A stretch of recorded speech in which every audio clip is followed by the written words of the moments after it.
आज की मूवी एक ऐसी चोरी के बारे में है जो जमीन पर नहीं बल्कि हवा में एक प्लेन पर होती है, वो भी इंटरपोल ऑफिसर्स की मदद से। ये एक हाइस्ट मूवी है, इसलिए इसमें हमें मनी हाइस्ट की टोक्यो में नजर आएगी और मनी हाइस्ट का नाम आ गया तो मैं भी अपनी टोन जरा चेंज करने वाला हूँ। तो चलिए दोस्तों शुरू करते हैं इस बेहतरीन मूवी को। मूवी की शुरुआत में हमें दिखाया जाता है एक ऑक्शन जिसमें एक चोरी को अंजाम देने के लिए साइरस नाम का एक नामी चोर भी आया हुआ था। ये ऑक्शन हो रहा था वेनिस में, जिसमें कई पैसे वाले लोग शामिल हुए थे। इस ऑक्शन पर कैमरों की मदद से पुलिस ने भी नजर गड़ाई हुई थी। यहाँ पर हम इंटरपोल ऑफिसर एबी को देखते हैं जो कि इस ऑक्शन में साइरस को देख उस पर नजर बनाए रखने को कहती है। असल में एक बार एबी जब साइरस को पकड़ने गई थी तब साइरस उसे चकमा देकर भाग गया था। यहाँ हमें ये भी पता चलता है कि इस ऑक्शन की लाइव स्ट्रीमिंग लंदन में की जा रही है। यानी समझ रहे हो, वेनिस के साथ लंदन से भी कई लोग इस ऑक्शन में शामिल हुए थे। अब पहले एक पेंटिंग की बोली लगना शुरू होती है जिसे साइरस आखिर में 2 करोड़ में खरीद लेता है। यहाँ साइरस मैग्नस नाम के एक बंदे की तरफ देखता है जो कि साइरस की टीम में ही था। दरअसल इस पेंटिंग को पहले ही मैग्नस ने चुराकर ब्लैक मार्केट में से सेम उसी दाम पर बेच दिया था। हे मूवी के चाहने वालों, हम आपके लिए लेकर आए हैं एक धमाका ऑफर। नेटफ्लिक्स और अमेजोन पर भारी भरकम छूट आपके सामने अभी प्लान लिखे हुए हैं। अगर आपको हमारे प्लान चाहिए तो दिए गए व्हाट्सएप नंबर पर कांटेक्ट करें। नेटफ्लिक्स और अमेजोन जैसे किसी भी प्लेटफॉर्म के लिए संपर्क करें। इस प्राइस पर साइरस ने यहाँ पर खरीदा है। इसके बाद अगला आइटम एक तरह का टैग था जो कि असल में एनेट नाम के एक आदमी ने डिजाइन किया था। ये एक तरह का मास्क था जिसमें करीब 482 छोटे छोटे कैमरे लगे हुए थे जो कि लाइव मोशन को कैद करके डिजिटल आर्ट तैयार कर देता था। इसे हम एनएफटी भी कहते हैं। अब एनेट के इस प्रोडक्ट की बोली लगना चालू होती है और इस बार ज्यादा बोली लगाकर साइरस इस चीज को भी खरीद लेता है। इतना होते ही साइरस कोड वर्ड में लिफ्ट बोलता है और उसके इतना बोलते ही एक लड़की किसी तरह का एक बटन दबाती है और वहां की लाइट चली जाती है। साथ ही एक धमाका होता है जिससे वहां भगदड़ मचाती है। दोस्तों, इस मूवी में लिफ्ट शब्द का जब भी इस्तेमाल होता है तो समझ लो चोरी का काम शुरू। अब इस चीज का फायदा उठाकर साइरस एनेट से कहता है कि आप मेरे साथ प्राइवेट यॉट में चलो, वहां मैं आपको पेमेंट करके इसे ले लूंगा। एनेट उसकी बात मानकर साइरस के साथ चल देता है। अब ये देखकर एबी समझ जाती है कि साइरस का कुछ तो प्लान है। अब एबी के कहने पर सभी साइरस के पीछे लग जाते हैं, जिस दौरान स्पीड बोट में साइरस और उसके साथी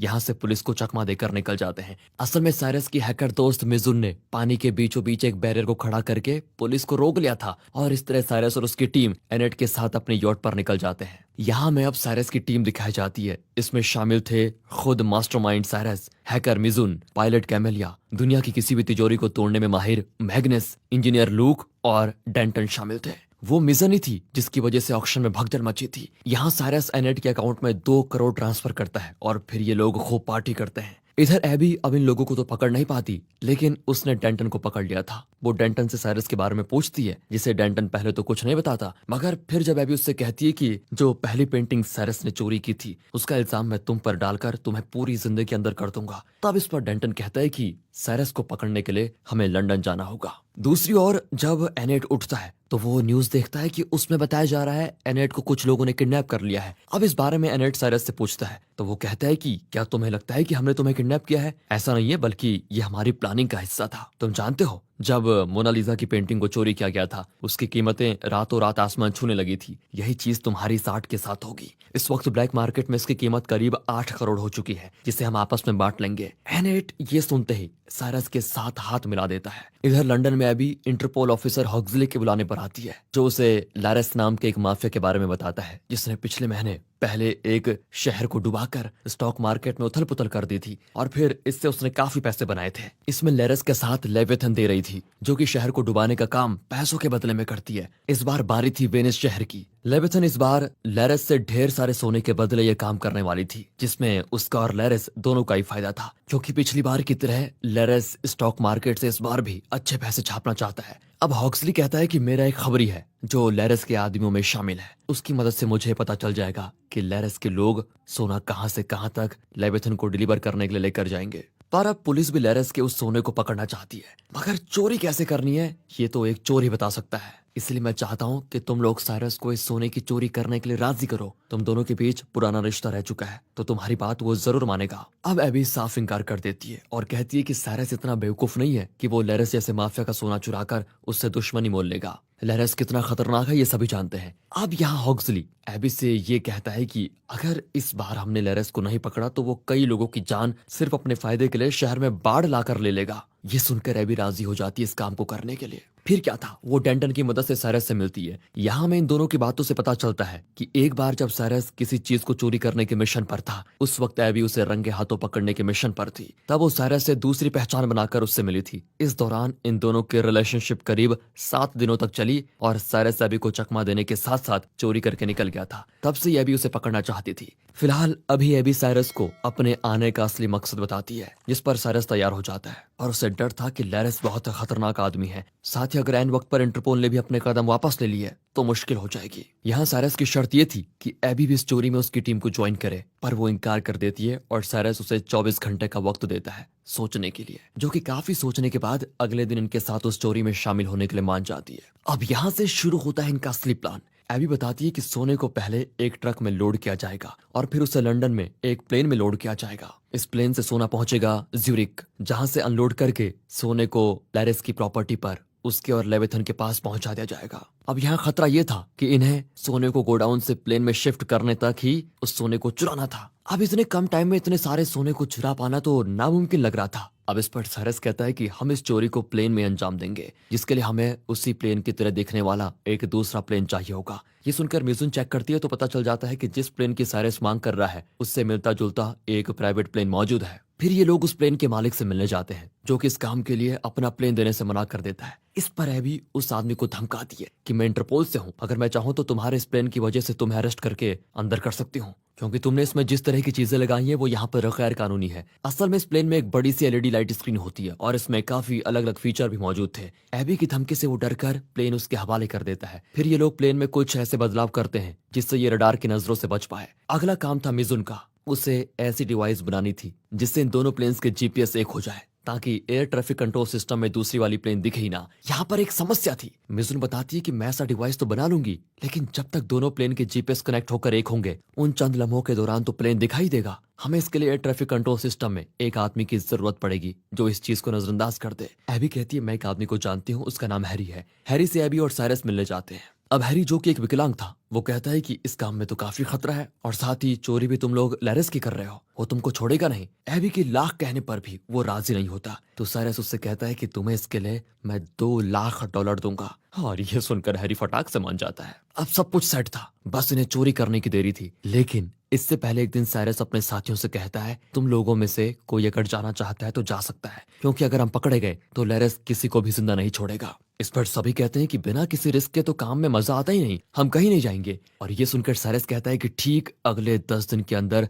सब कुछ तैयार कर लो। इस पर मैग्नस कहता है कि अभी मेरी एक समस्या है। वो बताता है कि जमीन पर मैं अपनी लेजर लाइट की मदद से कोई भी ताला या तिजोरी तोड़ सकता हूँ, मगर प्लेन के अंदर हवा में ये नामुमकिन नहीं होगा, क्योंकि उस वक्त लाइट स्थिर होनी चाहिए, प्लेन तो हिलता डुलता रहेगा। साइरस उससे कहता है कि मैं तुम्हारे लिए एक स्टेबल प्लेटफॉर्म का इंतजार करता हूँ। और फिर जल्दी मिजुन भी उस डिवाइस को बना लेती है। वो कहती है कि ये डिवाइस काफी बड़ा है और किसी बॉम्ब की तरह दिख रहा है, एयरपोर्ट में इसको ले जाना मुश्किल होगा।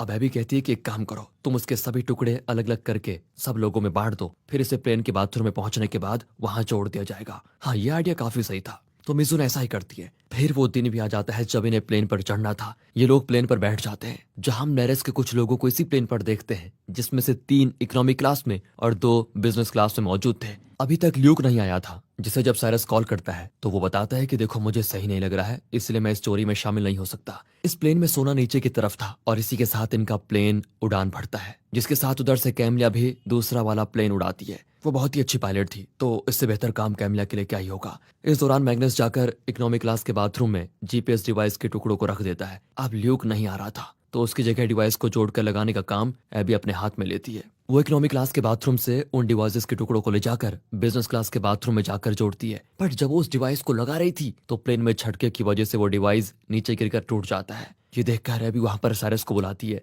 दोनों मिलकर फिर उस डिवाइस को वापस जोड़ने लग जाते हैं। इस दौरान लैरेस के आदमी बाथरूम को खोलने के लिए कहते हैं और इस पर एबी थोड़ा रोमांटिक आवाज से निकालती है और उन लोगों को लगता है कि अंदर काम चल रहा है। फिलहाल साइरस जल्दी से डिवाइस को जोड़ने के बाद उसे उसकी जगह ले जाकर एबी के साथ बाहर आता है। उधर कैमिला दूसरे वाले प्लेन को लेकर इस सोने वाले प्लेन के नीचे पहुंच गई थी, जिस कारण हैरी की एयर कंट्रोल सिस्टम में 2 प्लेन दिखने लग जाते हैं, जिसे उसकी एक कोवर कर देख लेती है। तो हैरी इसको ग्लिच बताता है अब हैरी जब तक अपनी कोवर्कर को बातों में लगाया हुआ था तब तक मिजुन अपने डिवाइस को एक्टिवेट करके दोनों प्लेन्स के जीपीएस सिस्टम को एक कर लेती है। इससे हैरी के सिस्टम में दोबारा से एक ही प्लेन शो होने लग जाता है, तो उसकी कोवर्कर इसे ग्लिच समझकर चली जाती है। जिसके बाद कैमलिया अपने प्लेन को जुरिक की तरफ मोड़ लेती है, क्योंकि हैरी ने पायलट से पास ही के एक एयरपोर्ट पर लैंड करने के लिए बोला था। वो पायलट से कहता है कि आगे मौसम खराब होने की वजह से काफी ज्यादा टर्बुलेंस है। मुझे पता है मैं आपको जहां पर लैंड करने के लिए बोल रहा हूं वहां पर लैंड करवाना खतरे में है, पर मुझे आप पर विश्वास है कि आप ये अच्छे से कर लेंगे। पायलट हैरी की बात मानकर अपना रास्ता बदल लेता है। अब इस प्लेन के दूसरे हिस्से में हम मैग्नस को देखते हैं, जो कि उस लॉकर को खोल रहा था जिसमें सोना रखा हुआ था। यहाँ लैरस के आदमियों को शक हो जाता है और वो भी कई टुकड़ों में गन लेकर यहाँ पर आए थे।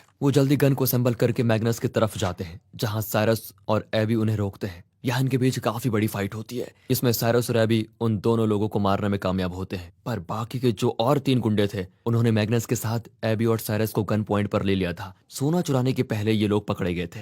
अब क्या होगा? इसी बीच पायलट प्लेन को एक बर्फ से ढकी जगह पर लैंड करवाता है, जहाँ प्लेन को उतना नुकसान नहीं होता, पर अब वो उड़ नहीं सकता था। अब प्लेन जुरिक के बजाय कहीं और उतर गया था, तो लैरिस एकदम से बौखला जाता है और वो ऑर्डर देता है कि जो भी मेरे सोने को चुराना चाहता है उसे मार दो। इस जगह पर कैमलिया भी अपने प्लेन को लेकर आ जाती है। अब लैरिस के आदमी पैसेंजर प्लेन में रखा सोना कैमलिया के प्लेन में शिफ्ट करके जुरिक के लिए निकलने की सोचते हैं। इस पर कैमलिया कहती है कि मेरा प्लेन इतने सारे वजन को नहीं संभाल पाएगा, पर लैरिस के आदमी कहाँ मानने वाले थे। वो सारा सोना दूसरे प्लेन में शिफ्ट कर देते हैं और एबी, मैग्नस, मिजुन और साइरस को उसमें बैठने को कहते हैं। कैमलिया प्लेन को उड़ाने के दौरान जानबूझकर प्लेन को एक तरफ झुका रही होती है। वो कहती है कि सोने की वजह से वजन से प्लेन में संतुलन बिगड़ रहा है, जबकि ये उसने खुद किया था, ताकि इन्होंने जो परत प्लेन पर रडार से बचने के लिए लगाई थी वो थोड़ी सी उठ जाए और इनका प्लेन रडार में दिखने लग जाता है। यहाँ हॉक्सली ये जानते हुए कि अभी एबी प्लेन में मौजूद है, वो प्लेन को मार गिराने का ऑर्डर दे देता है। वो कहता है कि ये एक टेररिस्ट प्लेन है। अब एयरफोर्स कैमिला से प्लेन लैंड करवाने के लिए बोल देता है, नहीं तो वो उस पर हमला कर देंगे।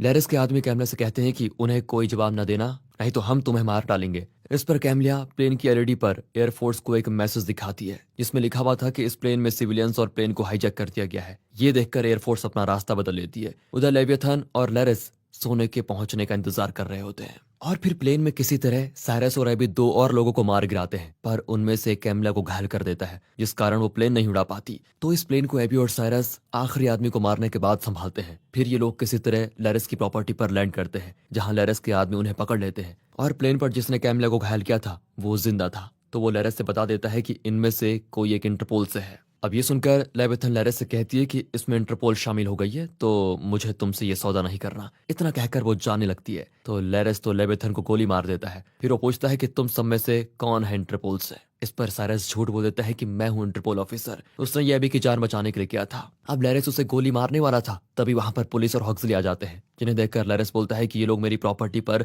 इस सोने की डील को कर रहे थे, मेरा इसमें कोई हाथ नहीं है। इन्हें जल्द से जल्द लेकर जाओ और मेरी प्रॉपर्टी खाली करवाओ। अब यहाँ साइरस ने प्लेन में N8 के डिवाइस की टेक्नोलॉजी को इस्तेमाल करके प्लेन में कई सारे छोटे कैमरास लगाए हुए थे और प्लेन में मौजूद एलईडी स्क्रीन पर वो पुलिस को कुछ देर पहले का वीडियो दिखाता है, जिसमें साफ साफ लैरिस लेविथन को गोली मार रहा था। ये देखकर पुलिस लैरिस को अरेस्ट कर लेती है। अब एबी को भी पता चल गया था कि हॉक्सली ने ये जानते हुए कि प्लेन में वो मौजूद है, उसने एयरफोर्स को प्लेन पर हमला करने का आदेश दिया। वहीं दूसरी तरफ मौत को सामने देखकर साइरस उसको बचाने के लिए खुद सामने आ गया। एबी हॉक्सली को एक जोरदार थप्पड़ मारती है और इंटरपोल को छोड़ने का फैसला कर लेती है। फिर वो साइरस के पास जाकर उसकी टीम में शामिल होने की बात करती है। अब साइरस उसे प्यार करता था, तो वो भला उसे मना कैसे करता। फिर ये लोग एक जगह पर जाकर मिलते हैं जहां कहानी के असली पत्ते खुलते हैं। असल में ल्यूक ने प्लेन में आने से इसलिए मना किया था क्योंकि उसे साइरस ने ही सब कुछ नीचे रहकर मॉनिटर करने को कहा था। असल में इन्होंने प्लेन में नकली सोना भी चढ़ा दिया था। फिर मैग्नस ने उस नकली सोने को असली सोने की जगह पर रख दिया। बात करें असली सोने की,